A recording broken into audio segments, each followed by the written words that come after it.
والنعمة لك الملك لا شريك لك لبيك اللهم لبيك لبيك لا شريك لك لبيك إن الحمد والنعمة لك الملك لا شريك لك.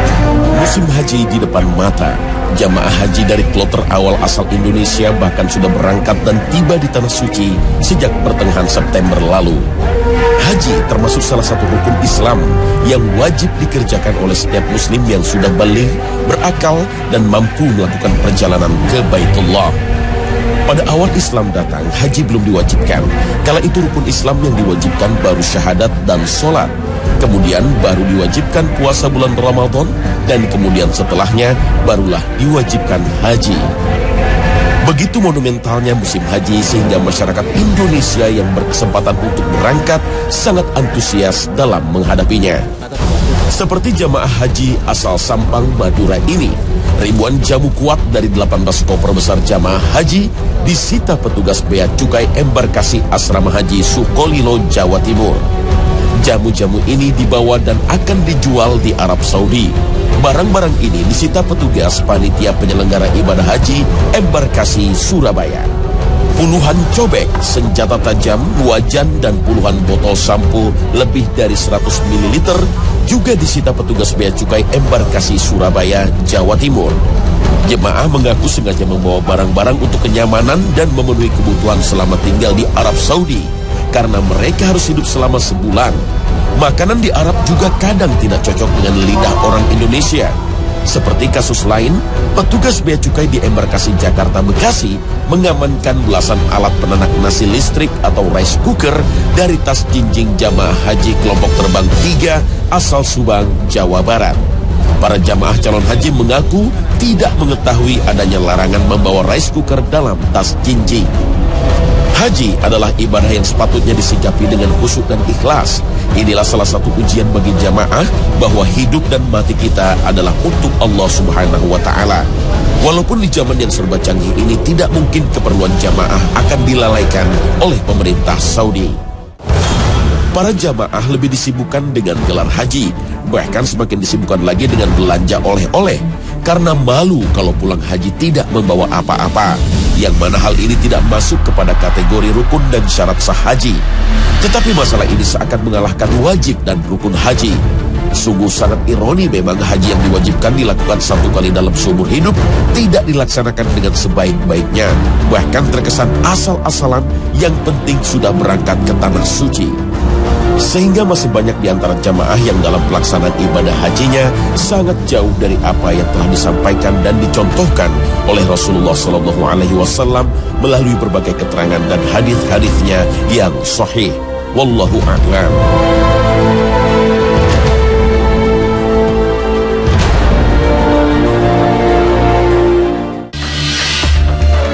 Assalamualaikum warahmatullahi wabarakatuh. Selamat pagi pemirsa Trans 7. Khazanah Ensiklopedia Islam Dunia pagi ini kembali hadir ke hadapan Anda untuk berbagi pengetahuan dan saling menasehati dalam kebajikan. Ibadah haji adalah salah satu rukun Islam yang 5 dan diwajibkan kepada setiap muslim yang mampu untuk melaksanakannya, turun sebagai kewajiban umat Nabi Muhammad pada tahun ke-9 Hijriah.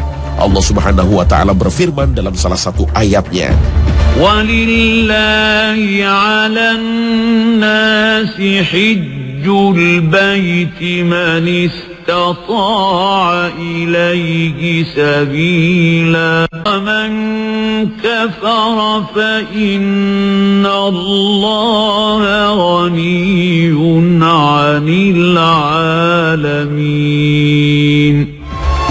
Maka diwajibkan kepada seluruh para calon haji untuk mengetahui dan memahami terlebih dahulu apa saja yang mesti dipersiapkan dalam pelaksanaan ibadah haji tersebut. Seorang muslim akan diwajibkan untuk berhaji apabila ia sudah memenuhi beberapa kriteria. Syarat pertama adalah ia beragama Islam. Haji dan umrah hanya diperuntukkan bagi orang Islam, maka tidak wajib bagi orang yang tidak beragama Islam dan orang murtad. Orang-orang non-muslim tidak sah mengerjakan haji, bahkan tidak diperbolehkan memasuki kawasan tanah haram. Syarat kedua adalah sudah mencapai umur dewasa atau baligh. Anak-anak yang belum sampai umur tidak wajib haji. Namun jika tetap berkeinginan untuk mengerjakan haji, maka hajinya sah-sah saja. Akan tetapi tidak gugur kewajiban haji baginya setelah ia dewasa nanti. Tetap saja ia harus menunaikannya ketika sudah dewasa. Syarat ketiga adalah orang itu berakal sehat. Orang-orang yang sakit secara akal maka tidak wajib berangkat haji.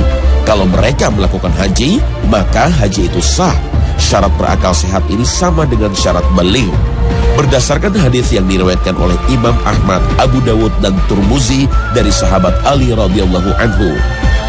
Diangkat pena atau tidak dicatat sebagai suatu ibadah dari 3 macam orang. Tidak mukallaf. 1, dari orang gila hingga ia sembuh. 2, dari orang yang tidur hingga ia bangun. Dan 3, dari anak-anak hingga ia baligh atau dewasa. Syarat keempat adalah orang itu harus merdeka. Orang yang masih berstatus budak maka tidak wajib haji. Ia dikenai wajib haji kalau telah merdeka dan mampu untuk melakukan ibadah haji. Dan syarat yang kelima adalah mampu atau berkecukupan harta. Para ulama berpendapat tentang kadar kesanggupan seseorang yang disyariatkan berangkat haji, baik mampu dari segi materi, kesehatan, dan lain sebagainya yang mendukung seseorang untuk berangkat ibadah haji. Orang-orang yang telah memenuhi syarat-syarat tersebut wajib segera menunaikan haji, sebagaimana hadis yang diriwayatkan oleh Imam Ahmad, Baihaqi, Ibnu Majah, dan Tahawi yang bersumber dari sahabat Ibnu Abbas radhiyallahu anhu bahwasannya Rasulullah SAW bersabda, barang siapa hendak melaksanakan ibadah haji, hendaklah ia segera melaksanakannya, sebab mungkin ia jatuh sakit, kendaraan hilang, atau ada keperluan lain. Setelah kita menjadi umat yang berkewajiban dalam berhaji, maka ada beberapa langkah yang harus kita lakukan ketika kesempatan berhaji itu datang pada kita. Rukun haji atau langkah dalam berhaji adalah kegiatan yang harus dilakukan dalam ibadah haji, dan jika tidak dikerjakan, maka tidak sah hajinya. Adapun rukun haji tersebut adalah: pertama, ihram. Ihram yaitu suatu pernyataan mulai mengerjakan ibadah haji atau umrah dengan memakai pakaian ihram disertai niat haji atau umrah dari tempat miqat. Langkah kedua adalah wukuf. Wukuf di Arafah yaitu berdiam diri sambil melakukan zikir dan berdoa di Bukit Arafah pada tanggal 9 Zulhijjah. Ketiga adalah tawaf ifadah. Tawaf ifadah yaitu mengelilingi Ka'bah sebanyak 7 putaran, dilakukan sesudah melontar Jumrah Aqabah pada tanggal 10 Zulhijjah. Keempat adalah melakukan sa'i. Sa'i yaitu berjalan atau berlari-lari kecil antara Safa dan Marwah sebanyak 7 kali, dilakukan sesudah tawaf ifadah. Kelima, melaksanakan tahallul, yaitu bercukur atau menggunting rambut setelah melaksanakan sa'i. Itulah langkah yang harus dilakukan sesuai urutan dan tertib. Mengerjakan rangkaian ibadah haji dengan urutan yang benar dan tidak ada yang tertinggal. Di dalam setiap langkah yang sudah dijelaskan tadi, terdapat rangkaian kegiatan yang harus dilakukan dalam ibadah haji sebagai pelengkap rukun haji. Ini dinamakan wajib haji. Walaupun salah satu dari wajib haji ini ditinggalkan, maka hajinya tetap sah. Namun, harus membayar dam atau denda yang besarnya yang para ulama sepakat bisa dibayar dengan onta atau kambing. Niat ihram diucapkan dan dilakukan setelah berpakaian ihram. Wajib haji berikutnya adalah mabit atau bermalam di Musdalifah pada tanggal 9 Zulhijjah. Ini adalah malam ketiga jamaah dalam perjalanan dari Arafah ke Mina. Lalu wajib ketiga adalah melempar Jumrah Aqabah. Melempar Jumrah Aqabah dilakukan pada tanggal 10 Zulhijjah, yaitu dengan cara melontarkan 7 butir kerikil berturut-turut sambil mengucapkan Allahu Akbar, Allahumma ja'alhu hajjan mabruran wa zamban maghfuran. Dan setiap kerikil harus mengenai ke dinding yang besar tempat jumrah. Wajib haji berikutnya adalah mabit di Mina pada hari tasyrik, yaitu tanggal 11, 12, dan 13 Zulhijjah. Wajib haji kelima adalah melontar Jumratul Ula, Wusta, dan Aqabah pada hari tasyrik itu atau pada tanggal 11, 12, dan 13 Zulhijjah. Dan wajib haji terakhir adalah dengan melaksanakan tawaf wada. Tawaf wada yaitu tawaf perpisahan sebelum meninggalkan kota Mekah, sebagaimana dalam sebuah hadis yang bersumber dari sahabat Ibnu Abbas radhiyallahu anhu bahwa Rasulullah SAW bersabda, janganlah salah seorang di antara kalian keluar sehingga akhir urusannya adalah tawaf di Baitullah. Hadis riwayat Muslim.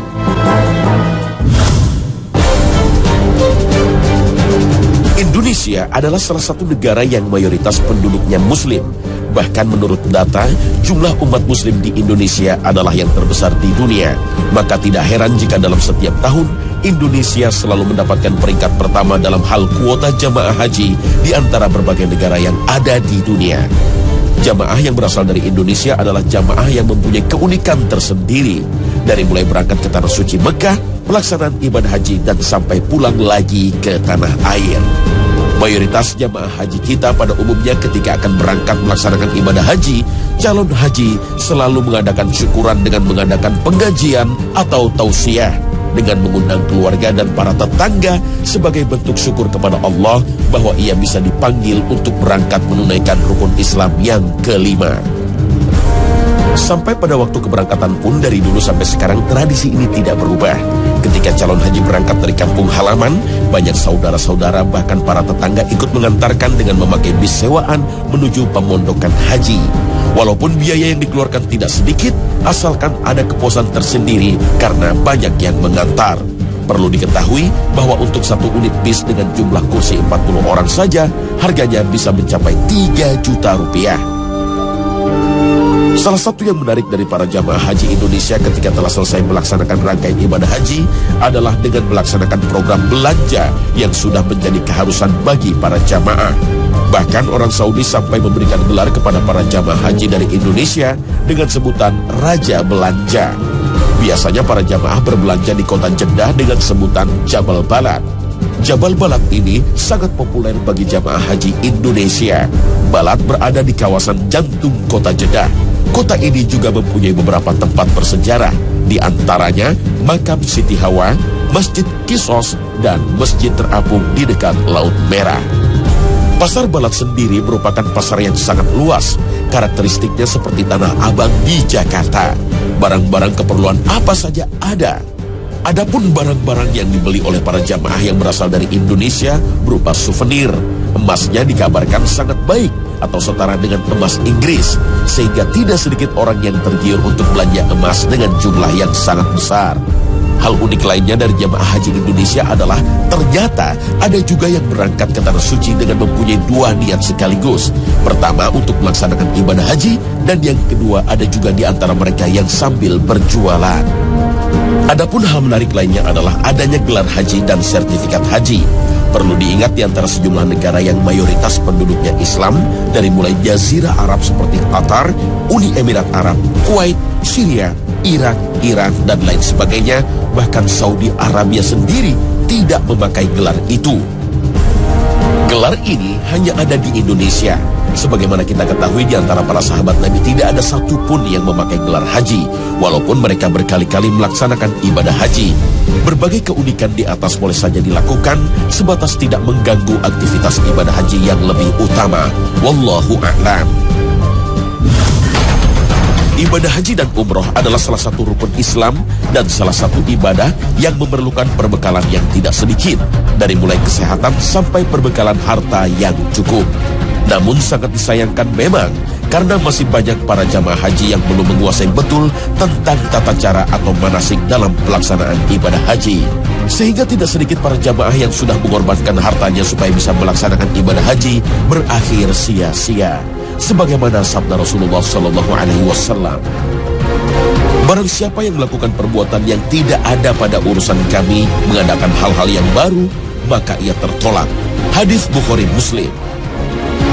Adapun kesalahpahaman yang sering dilakukan oleh para jamaah haji dan umrah, salah satu penyebabnya adalah tidak menguasainya manasik haji secara benar, atau mendengar fatwa tentang haji yang tidak sesuai dengan tuntunan Al-Quran dan As-Sunnah yang ada. Berikut ini beberapa kesalahan yang sering terjadi di kalangan jamaah dalam pelaksanaan ibadah haji. Pertama, melewati miqat tanpa berihram seperti kebanyakan jamaah haji Indonesia yang kemudian baru berihram setelah sampai di airport Jeddah. Pastikan kita sudah mengenakan kain ihram sebelum memasuki miqat. Jadi berihram bisa dilakukan sebelum naik pesawat atau di atas pesawat. Namun ada juga ulama yang berpendapat bahwa miqat bisa dilakukan di Jeddah, walaupun pendapat itu lemah. Kedua adalah wanita yang dalam keadaan haid atau nifas meninggalkan ihram karena menganggap ihram itu harus suci terlebih dahulu. Pendapat ini kurang tepat. wanita haid atau nifas boleh berihram dan melakukan manasik haji, kecuali tawaf di Baitullah. Jadi karena keadaan yang belum suci, maka dilarang untuk tawaf, namun tidak mengurangi nilai ketika ingin berihram. Hal lain berkenaan dengan tawaf juga sering dilakukan oleh jamaah kita, seperti membaca doa khusus yang berbeda pada setiap putaran tawaf dan membacanya secara berjamaah dengan dipimpin oleh seorang pemandu. Perbuatan ini tidak tepat karena tidak pernah diajarkan oleh Rasulullah SAW. Rasulullah SAW hanya mengajarkan untuk membaca Rabbana atina fid dunya hasanah wa fil akhirati hasanah wa qina adzabannar. Dilakukan selama 7 putaran hingga tawaf selesai. Lainnya adalah melakukan romal atau berlari kecil pada sebuah putaran. Padahal romal hanya ada pada 3 putaran pertama saja, karena hanya ini yang disunnahkan.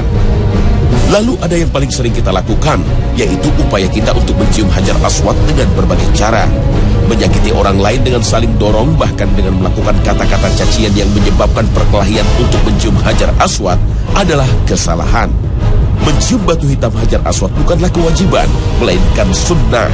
Dengan jutaan jamaah yang berniat sama, maka akan menambah kesulitan bagi jamaah untuk bisa mendekat. Bila itu terjadi, maka lakukan dengan isyarat, dengan melambaikan tangan sambil mengucap Bismillahi Allahu Akbar. Lalu berdesak-desakan untuk melaksanakan sholat di belakang makam Ibrahim setelah tawaf. Padahal, jika situasi tidak memungkinkan, boleh saja melakukan sholat di tempat mana saja, asalkan di Masjidil Haram. Itulah tadi beberapa kesalahpahaman tawaf yang sering terjadi pada jamaah haji kita. Namun, setelah tawaf masih ada langkah selanjutnya, yaitu sa'i. Dan beberapa jamaah juga sering melakukan kesalahan terkait perkara sa'i. Pertama, sebagian orang ada yang meyakini bahwa sa'i tidaklah sempurna sebelum naik ke puncak Bukit Sofa atau Marwah. Padahal, cukup naik ke bukitnya saja sudah diperbolehkan. Kedua, ketika naik ke Bukit Sofa dan Marwah sambil bertakbir seperti mau melaksanakan sholat. Padahal yang disunahkan adalah berdoa dengan memuji Allah Subhanahu wa Ta'ala sambil menghadap ke Ka'bah. Dan selanjutnya adalah kesalahan yang sering terjadi pada saat wukuf. Pertama, sebagian jamaah ada yang tidak memperhatikan batasan daerah Arafah, sehingga mereka wukuf di luar Arafah. Lalu ada sebagian jamaah yang keluar Arafah sebelum matahari terbenam. Sementara yang wajib bagi yang melaksanakan wukuf keluar dari Arafah adalah setelah matahari terbenam. Maka kalau keluar sebelum matahari terbenam, mereka harus membayar dam. Lainnya adalah berduyun-duyun naik ke bukit di Arafah yang disebut dengan Jabal Rahmah dan melaksanakan wukuf di sana lebih afdol. Ketika berdoa di Jabal Rahmah, tetap menghadap ke kiblat. Ada sebagian jamaah haji yang keluar dari Musdalifah sebelum pertengahan malam, bahkan setelah lewat tengah malam. Maka perbuatan tersebut tidak disebut mabit, karena sesuai sunnahnya, mabit di Musdalifah sampai pagi. Kemudian melaksanakan sholat subuh berjamaah. Lalu, ada jamaah yang melempar jumroh dengan 7 batu sekaligus. Bahkan ada yang melemparkan sandalnya serta batu besar. Maka yang benar adalah melempar jumroh sebanyak 7 kali. Setiap kali lemparan membaca takbir Allahu Akbar. Serta tidak boleh mewakilkan ketika melempar jumroh, kecuali dalam keadaan sakit dan tidak bisa jalan sama sekali. Dan tidak diperbolehkan melempar jumroh pada tengah malam pada hari-hari tasyrik. Lakukan dengan urutan yang benar dari semua rukun haji, di mana tawaf wada menjadi amalan terakhir yang dilakukan ketika mau meninggalkan kota Mekah. Haji mabrur adalah haji yang diterima oleh Allah Subhanahu wa Ta'ala. Lawannya adalah haji mardud atau haji yang ditolak Allah Subhanahu wa Ta'ala. Haji mabrur adalah haji yang dilaksanakan secara sempurna dengan memenuhi semua syarat wajib dan rukunnya selama dalam pelaksanaan ibadah haji. Tidak berbicara rafats atau omongan kotor, fusuk atau kedurhakaan, dan tidak juga berbuat jidal, berdebat atau bertengkar sebagaimana firman Allah Subhanahu wa Ta'ala. Musim haji adalah beberapa bulan yang dimaklumi. Barang siapa yang menetapkan niatnya dalam bulan itu akan mengerjakan haji, maka tidak boleh rafats, berbuat fasik dan berbantah-bantahan di dalam masa mengerjakan haji. Dan apa yang kamu kerjakan berupa kebaikan, niscaya Allah mengetahuinya. Berbekallah, dan sesungguhnya sebaik-baik bekal adalah takwa, dan bertakwalah kepadaku, hai orang-orang yang berakal. Al-Quran, Surah Al-Baqarah ayat 197. Para ulama bersepakat tentang ciri-ciri seseorang yang mendapatkan gelar haji mabrur. Pertama, ibadah haji dilakukan dengan niat yang ikhlas karena Allah Subhanahu wa Ta'ala, bukan karena gengsi semata dikarenakan seseorang adalah orang kaya. Serta yang paling utama adalah pelaksanaan ibadah haji mesti sesuai dengan apa yang telah dicontohkan oleh Rasulullah Shallallahu Alaihi Wasallam. Kedua, biaya untuk melaksanakan ibadah haji berasal dari harta yang halal dan tidak tercampur sedikit pun dengan harta-harta haram. Ketiga, berlaku sabar, bersyukur, dan tabah selama ibadah haji ketika menghadapi berbagai macam kesusahan dan ujian selama pelaksanaan ibadah haji dan tidak berbuat sombong. Keempat, berperilaku baik selama ibadah haji sebagaimana sabda Rasulullah Shallallahu Alaihi Wasallam. Rasulullah Shallallahu Alaihi Wasallam pernah ditanya tentang tanda haji mabrur. Rasulullah Shallallahu Alaihi Wasallam bersabda, memberi makanan dan berkata baik.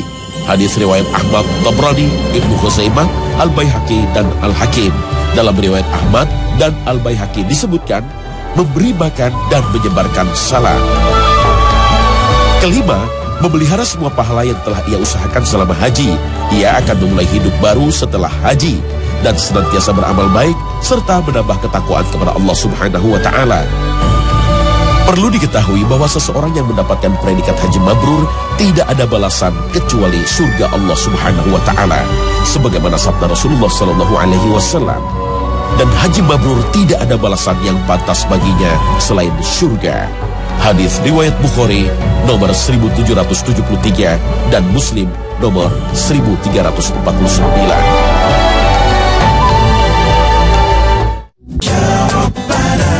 Nah pemirsa, inilah akhir kebersamaan kita dalam Khasanah pagi ini.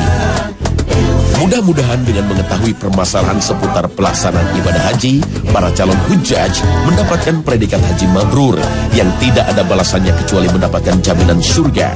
Mudah-mudahan Allah Subhanahu wa Ta'ala senantiasa membimbing kita supaya tetap berada di jalan yang lurus dan jalan yang Allah ridhai.